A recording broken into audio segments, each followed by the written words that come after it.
Welcome back to the third day. I think this is the eighth session now.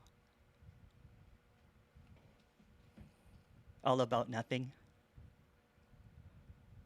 So, what's being suggested here is one of the most often asked questions in apparent radical non duality: free will. And it's easily answered this way, since there's no one who has free will. Period.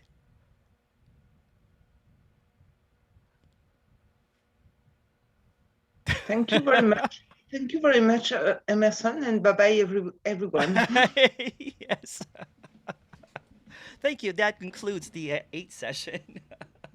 Exactly.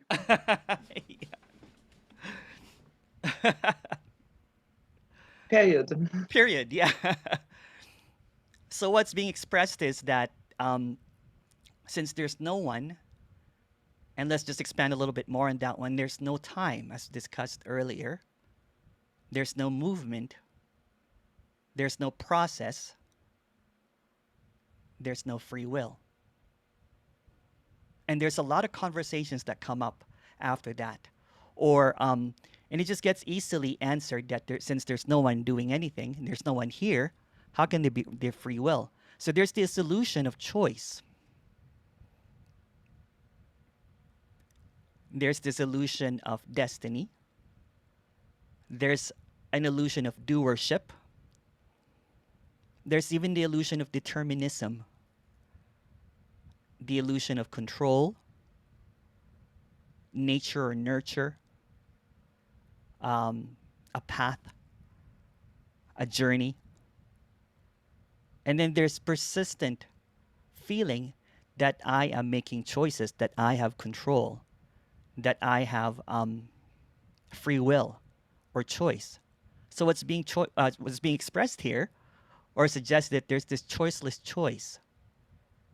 The link usually to enlightenment is usually a path of righteousness,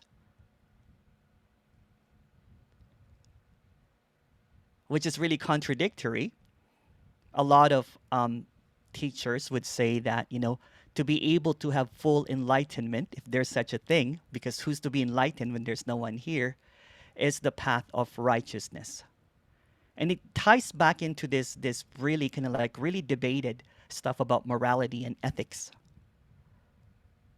nature and nurture, all that kind of stuff. In science, has demonstrated that free will is an illusion, but there's a big debate about that.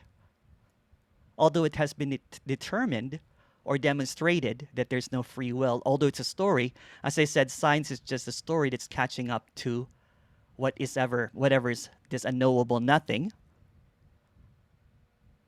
In science, there's seemingly a discovery that the apparent, see, this is contradictory now because I was just saying earlier that there's no brain, but in the story, that the brain functions by itself, like how the heart functions by beating by itself. No one controlling it, no one doing anything. But let's go further than that. Apparently, there's no going further because it's just really simple. There's no one to make a free will. There's no free will or choice because there's no one. It's like emptiness animating everything, but that seems to be time as well, right? So in this illusion of time, in this illusion that I am separate, I have choices, I am doing something, I choose to drink coffee or tea. And there's a test that they did that everyone talks about, which is kind of like the attached. They had this test. I can't remember what it was. You can look it up. A free will, they did a test that there's 8 seconds delay, meaning that the apparent choosing happens before the idea that I'm choosing this. Excuse me.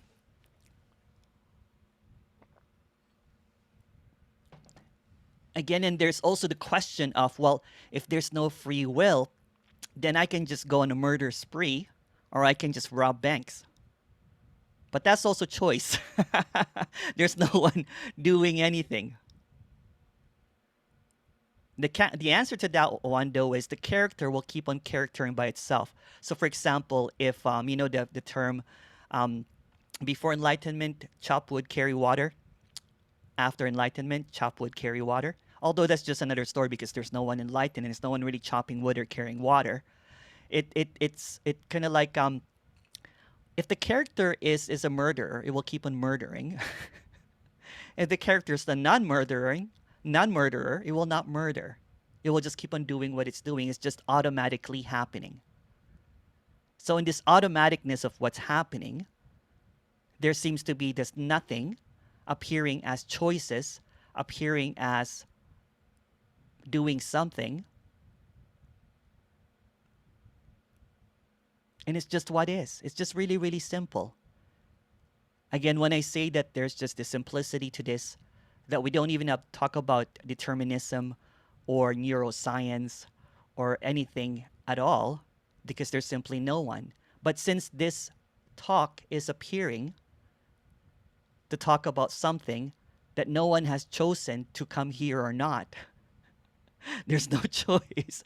Someone actually really is doesn't really like this communication, but they have no choice but are here.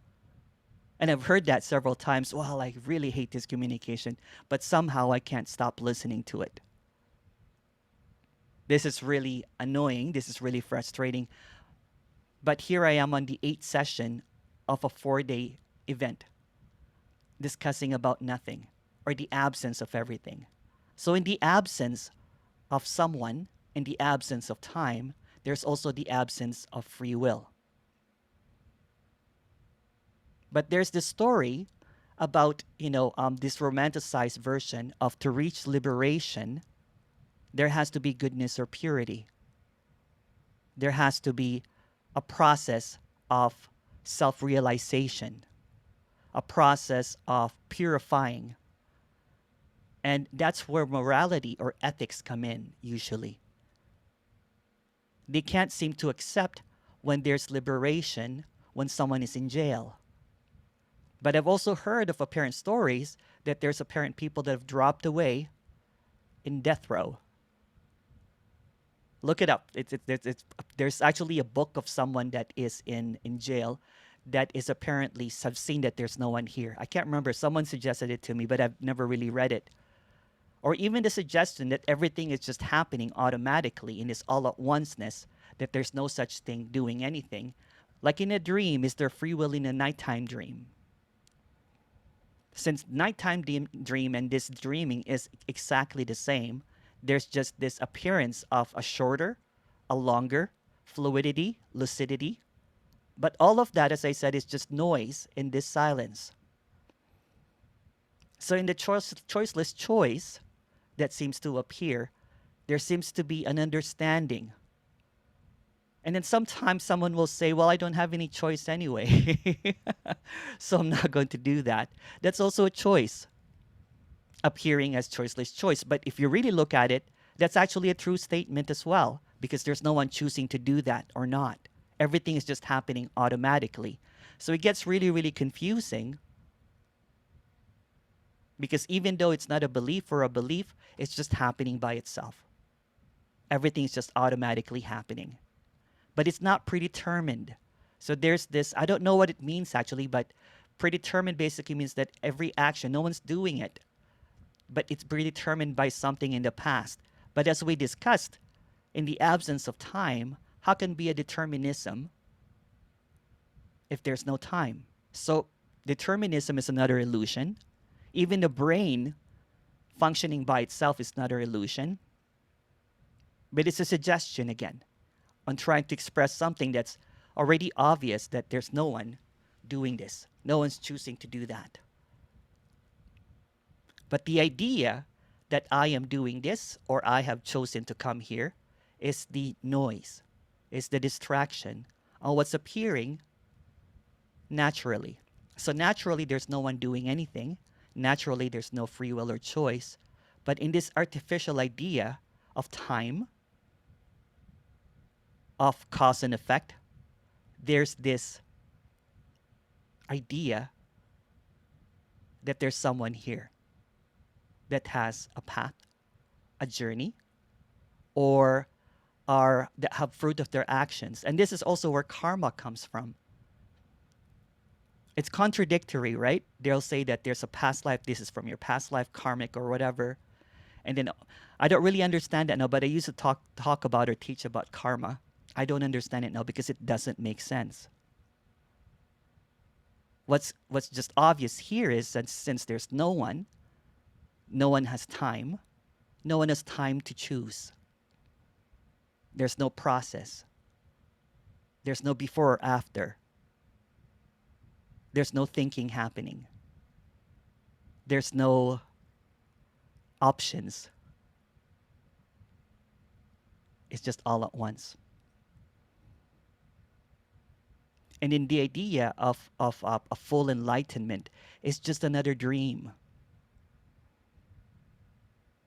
And unfortunately, in the apparent illusory history, the prominent figures of enlightenment seem to be living a life of righteousness or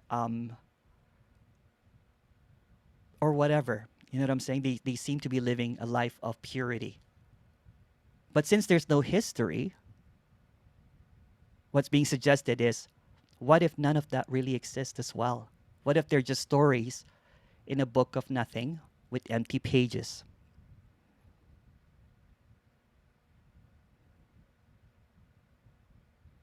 So if there's no others, there's no comparison really. What's happening is just what's happening, and it's just no one doing it.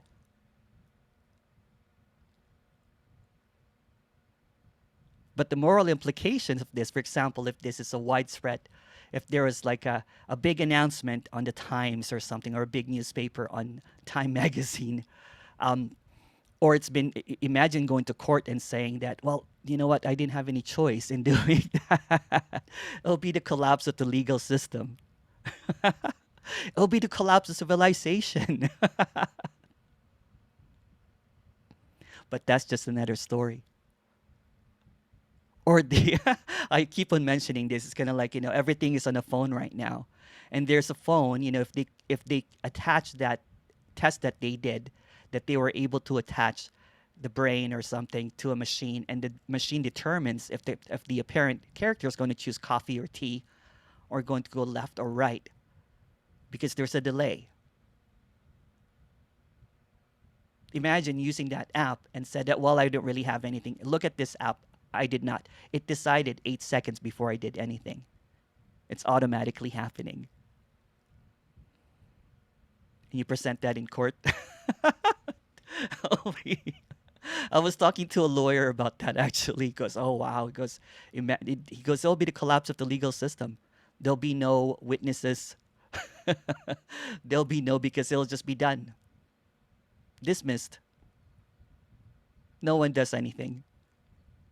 But in his story, in this apparent chaotic wildness story, there seems to be an order in chaos. But that's just another illusion.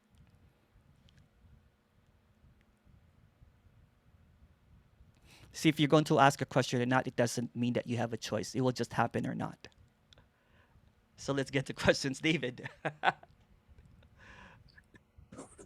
Hi, Emerson. So free will seems quite fuzzy here. It hasn't for a long time felt very strong.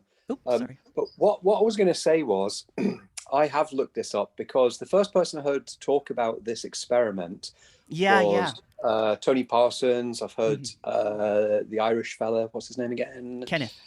Kenneth talk about it, and yourself. And it seems that between the three of you, you say different lengths of time for the conclusion of this experiment. I can't remember really. It's 8 seconds, it's 6 seconds. Numbers. Yeah, I know, 6 seconds, 8 seconds, whatever. Well, I have read up on that experiment, and I believe it's the same experiment we're talking about. It's the best known one. It was the series of experiments were carried out in the 1980s by a scientist called Libet, and basically they put brain caps on people. Yes. And they monitored brain activity. Yes. And then they measured the time between brain activity registering and when the subject would then either press a button or flex their wrist. Okay. So you're measuring three things. You're measuring the brain activity. Separate from that, you're measuring the point at which the person then states, I became aware of the intention to flex my wrist. And then thirdly, you can then measure the flexing of the wrist. If you measure between the intention to flex the wrist and the flexing of the wrist, the only thing you're measuring there is your reaction time. Reaction time when a deer runs out in front of the road and you hit your brakes, the reaction time is anywhere between 0.7 seconds and up to 2.5 seconds, or the average is about 2.5 seconds. That's reaction time. But these experiments weren't measuring reaction time, so that's good.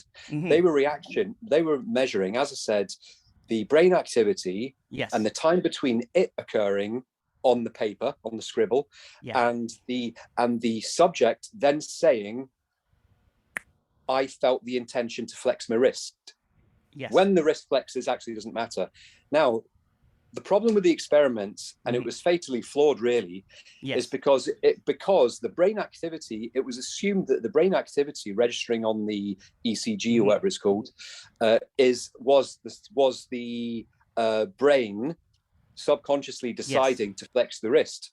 In actual fact, that area of the brain that's responsible for that is the same area of the brain that is responsible for imagination. So in the experiments, they didn't actually know what was happening in the brain to be able to say that it was the what Libet called the readiness potential. And not only that, the other issue with that, let me just think, the other issue with that was oh no, it's gone. Sorry, that's gone. I had some other things to say, but what I was going to say was there are other elements of that process where the experiment was flawed. And what I'll do is I'll add a little link so people can read over it. But what's really interesting is, and it essentially it debunks it, and the actual time is 0.5 seconds. It was proven.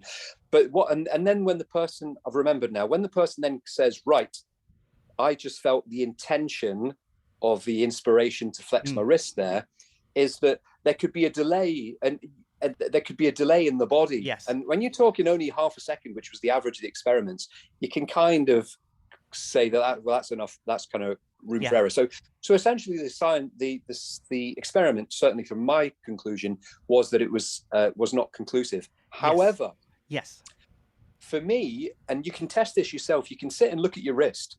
And you can flex it, right? And you can have a think about the intention to flex your wrist. And I've done that.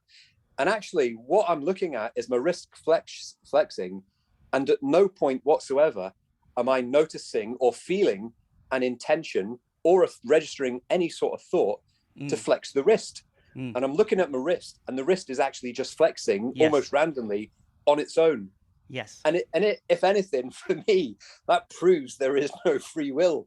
Not actually the scientific method, which was flawed in that particular experiment. Because I can't say, right, I'm going to flex my wrist now and know when it's going to flex. But I can just relax and look at my wrist, and it will start flexing itself. Weird. What's just seen here is just the obviousness that there's no one. Kind of like, when I started that opening, it's just simply there's no one here. And that's why I said period. And the rest is stories, basically. There's also an article, the story about the test. That's I haven't really read it. And I think I just really heard it from Kenneth. And I looked briefly at it.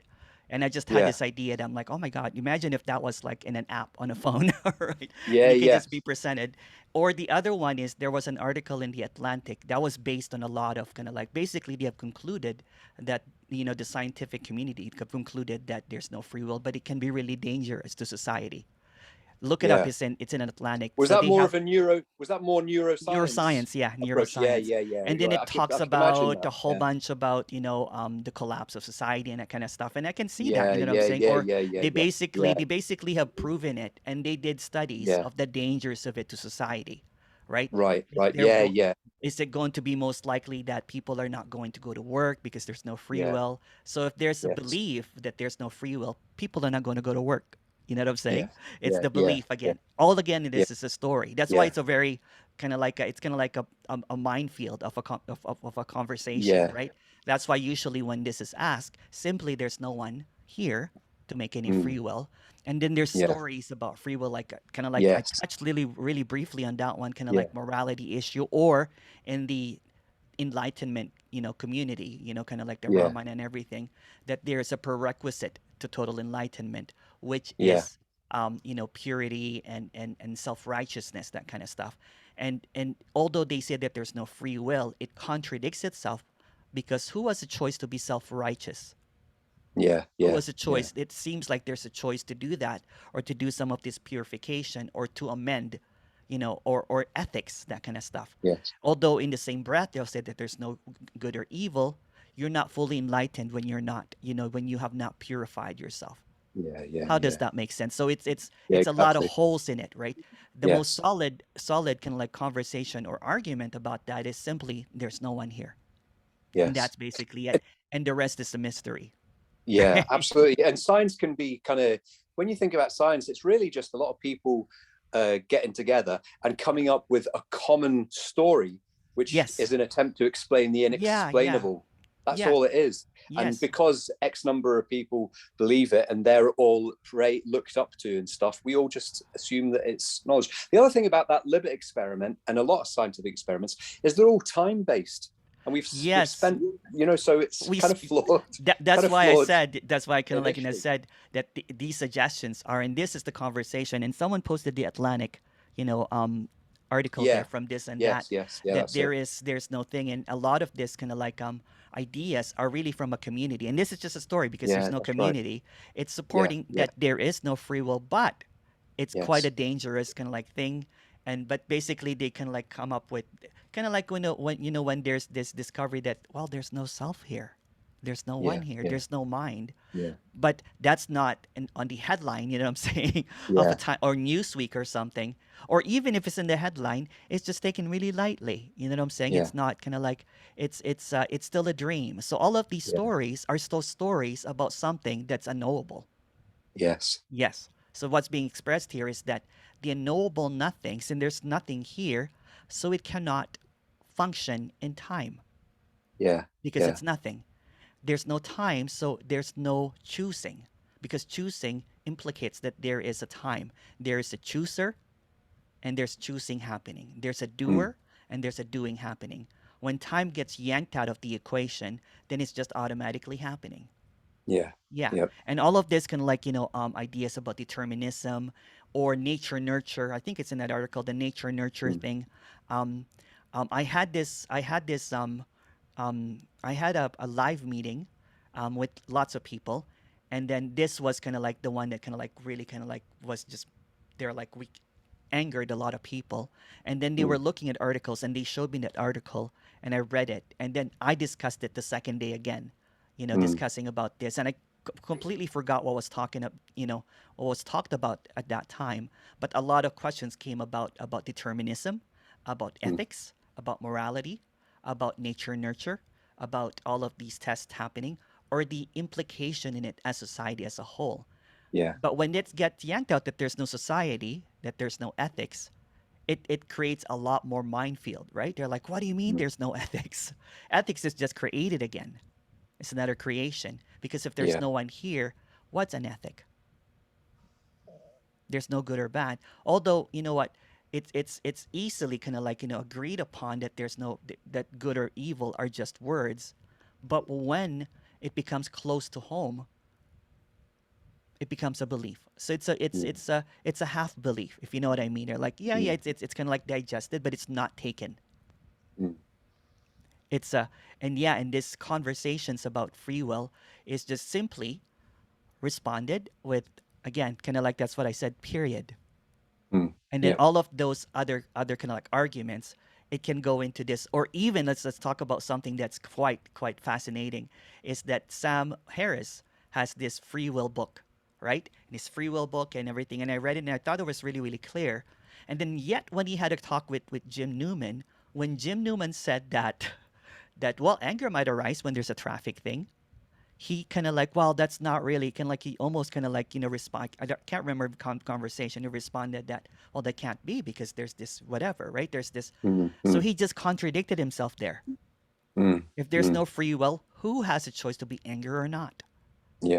But there's this idea about this specialized awakening or enlightenment that you cannot be angered. There's this peacefulness. There's this duality. So that's why when someone asks if there's an enlightenment, no, because that's dualistic. Mm-hmm. For enlightenment to happen, there's a process. How can there be a process when there's no time? Mm-hmm. How can there be enlightened beings when there's no one? It's contradictory. Yeah. Okay, great. All right. Thanks for that. Yes. Shelley. Hi, Shelley. Hi. Okay, Hi. so I 100%, my belief is there is no free will, and I'm gonna just tell you how I see it. Yes. Is okay, you can be, and this has happened to me so many times, you can be amongst others in a conversation, and of course the I has beliefs. Okay, so let's say you're talking about, it could be something heated like politics, or it could be something as mundane as putting the dishes in the sink. Okay, and you your mouth opens to say something, and then right after you say it, you bite your tongue. Like, yes. Oh my God, why did I do that? You had no control whatsoever in what was coming out of your mouth. Yes. And that's my proof. It's a story, but it's my proof that there is not free will. And when someone does that to you, like opens their mouth, it really, if you really see that, you can have great empathy that they had no choice but to say that back to you. Yeah, totally. And totally. It eliminates a lot of fighting or whatever, escalation of the conversation when that's really seen. Yes, totally. It's funny, and I've told this story, dozens of times in these talks about my friend who was curious about what this character was doing. Never heard of non-duality. Never heard of spirit. Doesn't really, not interested in seeking. Not interested in spirituality whatsoever. Almost agnostic or almost atheistic. And he was just really curious about this. And I said, well, there's no one here. There's no choice. And he goes, well, that's unbelievable. We were just like drinking, a couple of beers, you know what I'm saying? And he just has not talked to me in 8 years or so. And he was just really curious. He was my best friend for a long, long time. And he just wanted to catch up. So he knows me very well. So he knows that I'm not bullshitting. He goes, well, and I reminded him of that story when we were in our early 20s or maybe in our teens, which was just a couple of years ago, by the way. And I said, remember when you blacked out completely? And he goes, and then I thought that, and I called you, and you called in the morning, and he goes, how did I get home? And I'm like, well, you drove me home. And he goes, oh, I blacked out from 11. I'm like, we came home at 4 o'clock. So all that time, it was just, everything was just happening automatically. And then there was this collapse of that belief system in the blackout story. He went to the washroom and threw up and came back, and he goes, there's never been anyone here. And I'm like, yeah. And that was the apparent end of story for that character. And no experiment needs to be done or something. When there's this seeing that there's no one here, blackout or whatever, it's just a story, then every story about the story of the character collapses, including free will. Yeah. So with that being said, even when you open your mouth, when your mouth opens, you don't open your mouth. Your mouth opens and you blurt something out, and then you want to bite your tongue. That is just all arising in silence. Yes. Yes. And sometimes you want to eat your words. You can oh, sorry, I said that, or, it just comes out. Yeah. So I 100%. I don't need an experiment with tea and coffee and risk. I've done my own. You don't need to black out to do that, It's just... No. I've had my own experiments all the time. All right. Okay, thanks. Thank you, Shelley. Hi, Petra. Oh, I can't hear you. No. Oh, not yet. Unmute again, sorry. There we go. No? Yes. Okay. Yeah, same here. It's totally clear. It can't be any other way. As you describe it, other is what's apparently Of course, and whatever I come up now with whatever I come up now, it's all it. Even if I'm complaining, there's still someone who believes in time, and but there's no choice in complaining as well. See, right, and it's one could even also say it's there's nothing right or wrong about it, and the one who's getting angry, that's the illusion. I know, yeah. Yeah. No, It's just an illusion, seemingly on top of illusion. It's really nothing, right? All of these choices, all of these ideas, or kind of like kind of like what Shelley was saying, that sometimes it's just everything that's being blurted out is just happening, and it's not even happening. Yep, and it's so liberating when everything's running very smoothly, and yeah, of course, wonderful. But yeah, when things don't run that smooth, then it gets this judging, and all these thoughts make it so hard to bear. Yeah, and this is also it. But how this why why it's so hard sometimes. it's just a multifaceted illusion that seems to be different, but all the illusion is just whole, basically. The illusion in time, the illusion in free will, the illusion in everything is just really really simple. It's really nothing. Yeah, It's really nothing, right? And it's just and that's that's when I was kind of like planning this, it's going to sound, like it's just really about the unknowable nothing appearing as whatever it is. yeah, It's quite fascinating. it's unnegotiable. What was the word? Non-negotiable. It's the same thing being expressed over and over again. Yeah. But seemingly it's fresh and new. Also, yeah, of course, yeah. But sometimes it feels beautiful, and sometimes yeah you can't bear it anymore. Yeah. Thank you. Thank you Tej. Oh, hi, Tej. Hi, Emerson. Hi. How are you doing? How's California? Oh, it's great. It's been really hot a couple of days back, but today it's cooled down. It's really nice. Okay. So, very interesting discussion Yes. with David on the experiment, because this is a experiment that's been quoted a lot, Yeah. like you mentioned. And I'm familiar with scientific experiments. Yes. My thought would be, I would not say that it is necessarily flawed.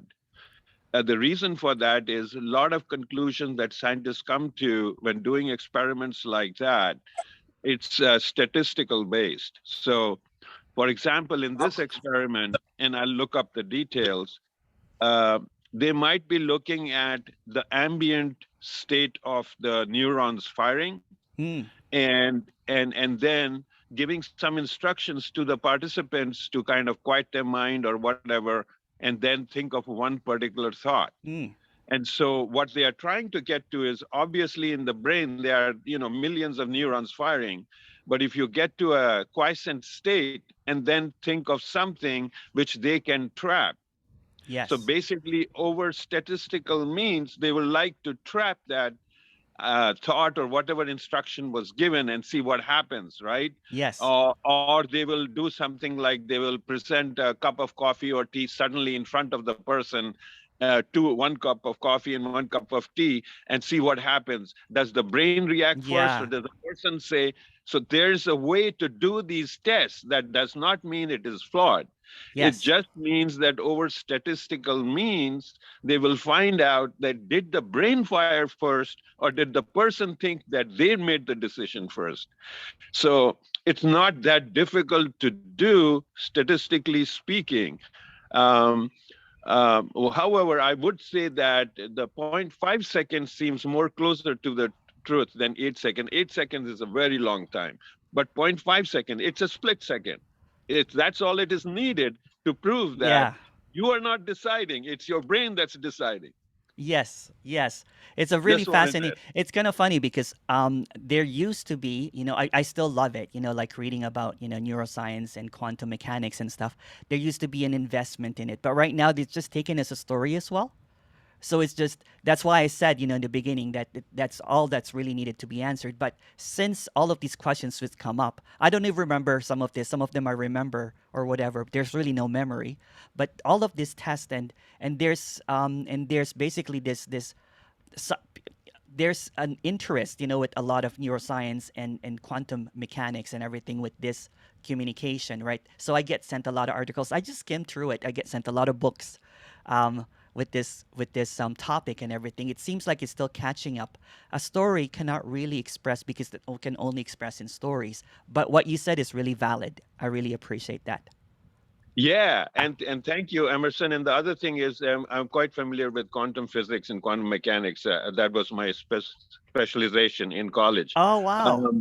Yeah, and the things there are just phenomenal. I mean, what they have found out way back from Schrodinger and Linus Pauling and all that. I mean, it's Yes, like you going way back, right? It's yes, all yes. been, they don't know what's happening. Is it particle? Is it wave? What is it doing? And the greatest one I thought is fascinating is the entanglement principle. Have you heard of that? Oh, I have actually. Yeah, yeah. I've heard Yeah. of that. When Go two ahead, go ahead. particles, Yeah. they You're bring two more well particles. versed than I'm really just really It's ignorant just in a lot of fascinating. this. It's really Yeah. fascinating. But go ahead. Go ahead. Yeah. So they bring two particles together, right? And according to science, prior to that, if they separate them and take them really far apart, even to the other ends of the universe, nothing should happen if they do something to one particle. But if they bring two particles in close proximity together and then separate them, you do one thing to one particle, the other particle will react. They still Yes. cannot explain that. Yes. Or the The Schrodinger's entanglement. explanation of the particles. That was quite fascinating as well. That that particles are all appearances. So in their Yes. spaciousness, there's this particle that, or someone sent me a big piece of I just skimmed through it, books and everything about quarks. That was really Yeah. fascinating as well about quarks of Right. the appearance and disappearance of quarks. It's there, but it's not there at the same time. Quite Yeah. fascinating. It's kind of like wow, Yeah. Right. yeah. Yeah. Yeah. Great discussion. Thank Yes, you. yes, yes. Yeah, I'm And you really. are phenomenal, by the way. Oh, thank you. No one's You're here though. going at it. Just keep going at it. There's no one left. Yeah. Thank Thank you, you. Tej. Oh, hi, Marcy. Hi, Emerson. Yes. You're actually unphenomenal. Yes. Non-phenomenal. Non-phenomenal. Yeah. I always wondered about this because Ramana has that famous quote, and I have it here in front of me. Yeah, sure. Read it. Yeah, yeah. Whatever is destined not to happen will not happen. Try as you may. Whatever is destined to happen will happen.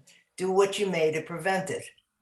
So Tim Kliss was asked about that quote in one of his talks, and he says, "Where's the freedom in that?" Yeah. So I'm like, I just don't believe in free will. And then my last teacher went on how there's no free will, and then all of a sudden she says it's a free will universe. So it's like, what? I just don't get it. How can it be so fluid? Yeah. Depending upon where. Yeah. So yeah, that's beautiful. Thank you for take it sharing away. that. Yeah, yeah. Again, you know what? This is kind of like what it gets shut down right away with this question, right? With the answer that since there's no one here, how can there be free will? But there's a lot of discourse about this. There's a lot of discussion about free will that seems to happen, and a lot of questions that's left unanswered and everything. And the Ramana quote, as it is what it is. You know what I'm saying? I can't really comment on that one, but it is what it is. But somehow, there is a getting to somewhere. Yes. Yeah. And I often, I know in my travels, this is a story again, but I also know that they answer a question depending upon who what the the character is that's asking the question. Yes, so yes. it might be to their level of understanding. See, I didn't understand that too. If there's no one here, how could there be levels? I don't understand. See, that's another thing that is kind of like a That's disconnect, right? That's another Exactly. disconnect, because how can you coddle someone based on their levels? There's no levels. I have another meeting with apparent characters that are more into spirituality. The communication is the same. I don't hold back. Yes, yes. It's not because they're still meditating that I'll so a lot of them are meditation teachers in this other meeting that I do, but it's the same communication. I don't hold back because there's no one that can hold back here, and there's no hierarchy and whatever. It's just seen that there's no one here, whatever the level is. So there's a disconnect with that. I used to be really fascinated with a lot of quotes by Raman and Nisargadatta. As I said, I had a big book of quotes. Me too. So there was this collapse of that, kind of like I was reading the quotes. I'm like, this is all learning and understanding and everything. And there's nothing wrong or right about that because it's just what's happening. But I have no more interest in learning or understanding. No, I'm the same. Yeah. I can't even read it anymore, you know? It's like all I want to do is just watch YouTubes, because the reading seems so mental, you know? It is, and it goes in a circular love, it's like it's a really nice band-aid in a dream. Yeah. It's a really nice pill, but it's another still a question. dream. Yeah, it is a dream. Yeah. If there's no enlightenment, there's no awakening, not awakening, if there's no dropping of the me, what are we doing here? I mean, I've been here for 4 days doing this. Again, I'm going to repeat the title of the event. It's the unknowable nothing. So this is just appearing unknowably, nothingly happening. But there's seemingly an attraction to it, isn't it? Yes, yes. We're talking about, we first talked about earlier about the absence of time, but seemingly here we are in time. And then we're talking about the absence of free will, seemingly here as if we made a choice to come here on a Sunday and talk about this. Yeah, total paradox. Yes, it's quite fascinating. But yet there's kind of like, oh wow, and what's being expressed doesn't really appear in thoughts. But here we are thinking about it. Mm-hmm. Illusory. Yes. Because there's really no thinking happening. There's no doing happening. There's no choice happening. But seemingly, there's this, wow, what's going on here? Thanks, Emerson. Wow, what's happening? Thank you. Thank you, Marcy.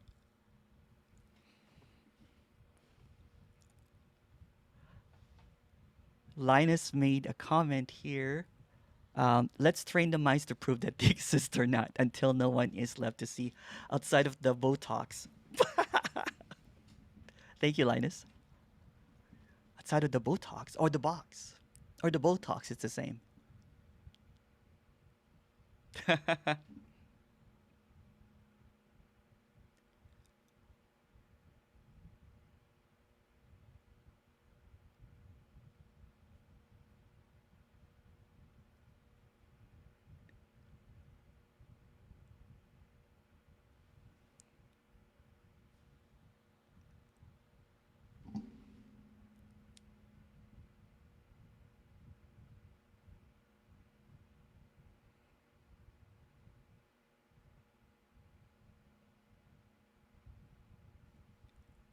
This and that.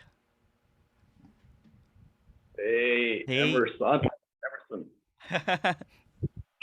Here we are again, or apparently. Yeah. I really value everything that's not taking place right now, and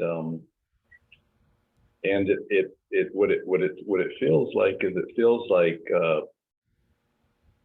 is there's indoctrination here over and over. There's a problem. There's an itch. So I feel like I'm in the doctor's office, and then what's being presented there is like, what are you doing here? Everything's fine. Yeah. And it's very soothing to hear that, and then it lasts for about 2 or 3 hours. There's like a very calm sensation that takes place, and then I go back, and then there's this itch, this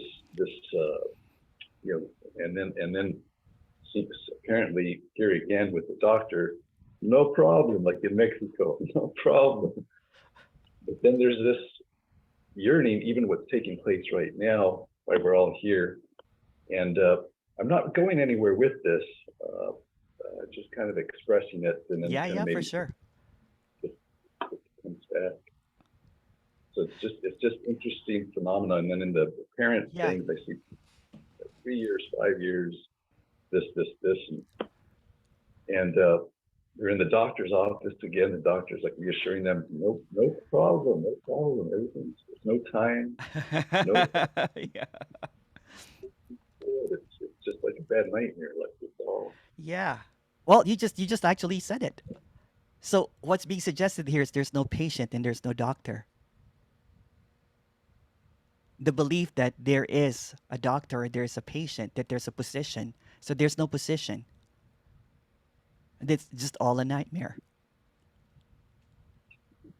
But they're not real. Nightmares are not true. And that's just what's being suggested here, that there's no position.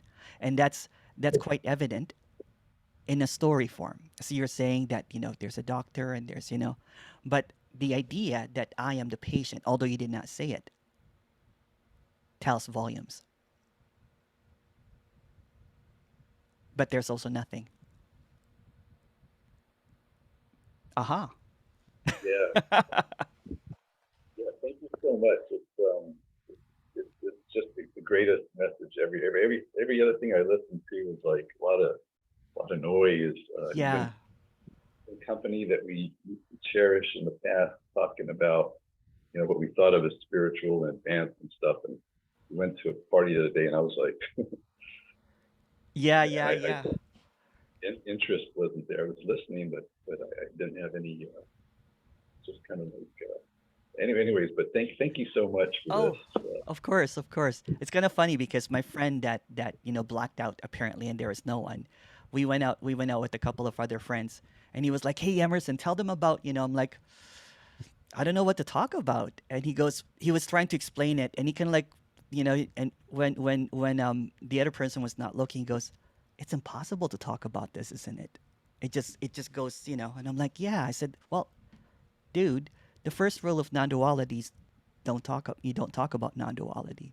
The second rule of non-duality is you don't talk about non-duality. It's just crazy. And that's just a story. And we were just like laughing.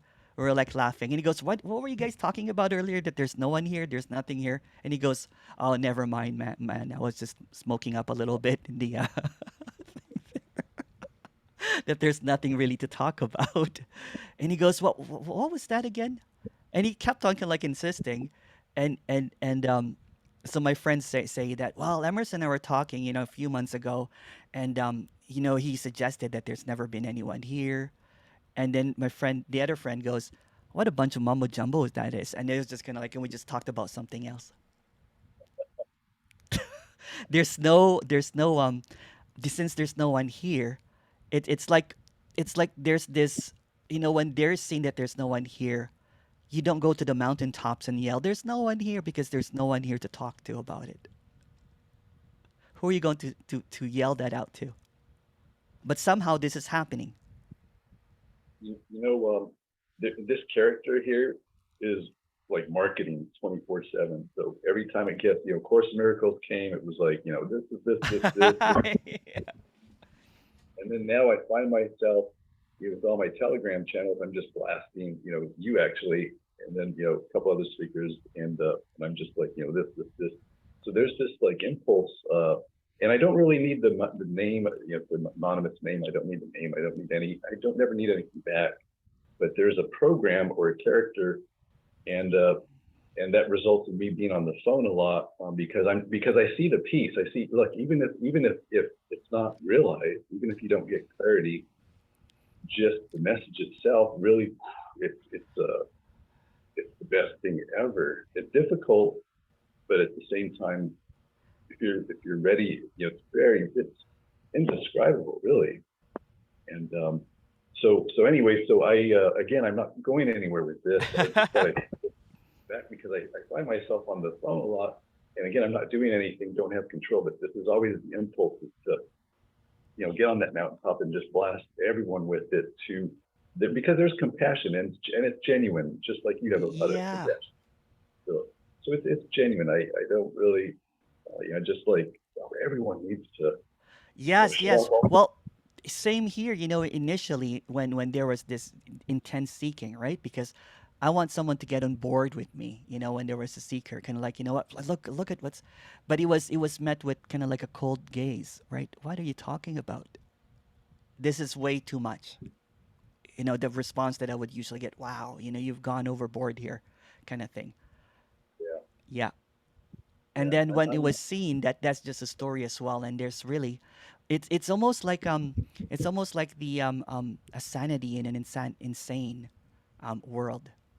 And then when they see that there's no world, everything is just is. But this was almost kind of like some people call it sobriety, in an intoxicated idea or a delusional idea, a clarity in the delusional idea that there are others and there's someone, that someone is a free will or choice. And then everything is happening, that there's time and there's this, all of this stuff that's happening. And then all of a sudden it becomes this cosmic joke. I'm like, oh, wow. Yeah, I can, you know, sometimes just,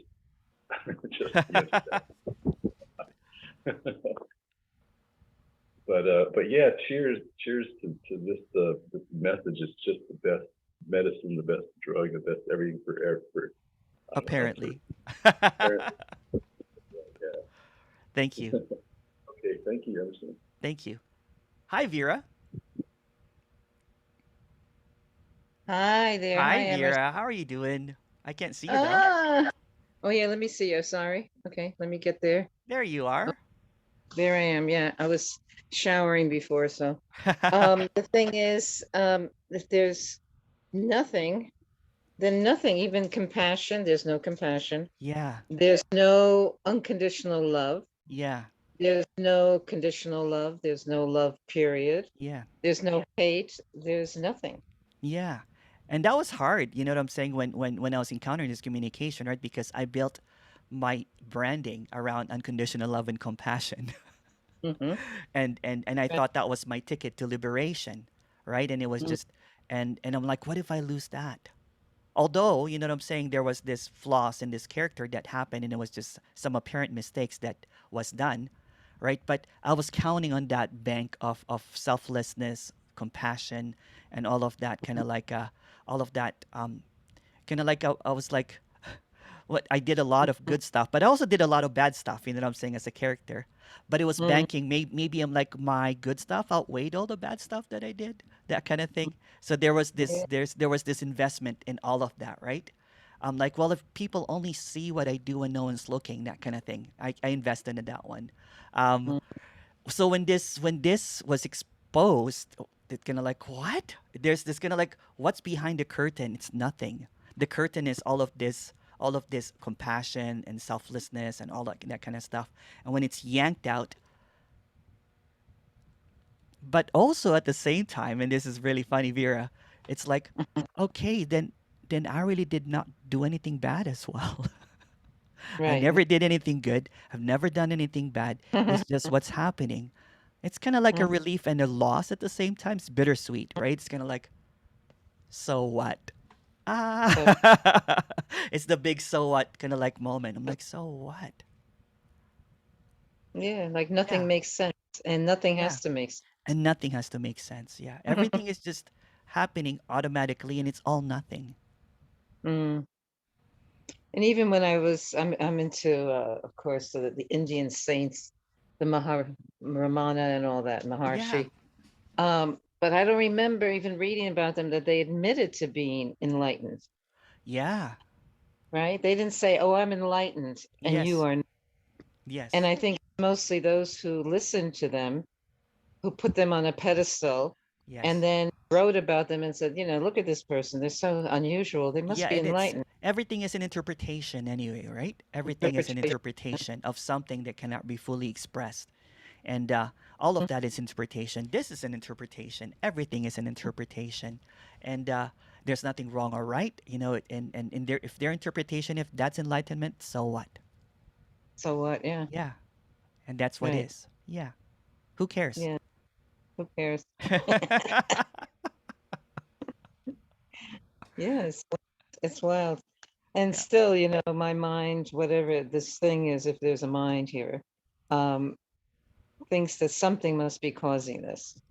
Something somewhere, some energy, some source in the universe Yeah. is somehow triggering all this, you know? Yes, of course. Of course, because that seems to be the persistence of whatever is not and It's also not, what right? is. So it's like there's no way out of it, right? Because that's what's happening and there's nothing wrong or right about that. It's not about getting rid of it because who's going to get rid of it? It's just what's appearing. And so Yeah, what's it's like appearing is the so what'sness and so who caresness. it's like a perpetual maze, like we're caught, like Yeah. we're mice Until it's not. in a maze. Mm, And that's also mm, what is. Whatever is, is. And these are just a lot of words. It's a lot of noise of what's already clear. mm. Yeah, well, Yeah. thank you, dear Emerson. Thank you. Thank you, Vera. Last question. David. Hi, Emerson. Hi. This is a little bit off topic, but when Yeah, you sure. look up at the when I look up at the night sky, I find Yeah. it very inspiring. Yeah. The awe and majesty of it all course. and the Yeah, vastness and everything. Does that happen for Emerson? Yes, of course. There's So- this so honest. when you- Yeah. Yeah. So when you look up at the night sky, do you think, because you're not registering distance, are you? No, no. You see an infinite it's just vastness the of space it's with just stars. the infiniteness, the boundlessness of everything, and what's appearing in this vastness, this appearance of this beautiful, you know, far away Yeah. sky or whatever. Okay. It's awe, right? There's this Yeah, honest. yeah. There's this curiousness that doesn't have any response, Right. responder, right? It's just So you are seeing, you're looking out into infinity, are you? it's always infinity. Yeah. And there's no one looking out. Yeah. Right. Yeah. Okay. Well, that's a relief. I'm glad that's not lost. All I'd like right. to keep that, please. All right. Well, thank you so much, everyone. The ninth session is coming up in an hour. So see you guys in an hour or not. Thank you. Thank you so much, everyone. Thank you. Thank you. Thanks, Thank you. Emerson. You're Thank you. amazing. Oh, Thank you. thank you. Thank you so much. Love Thank you, Emerson. Thank you. Thank you so Thanks, much. everyone. Thank you. I'll stop the recording.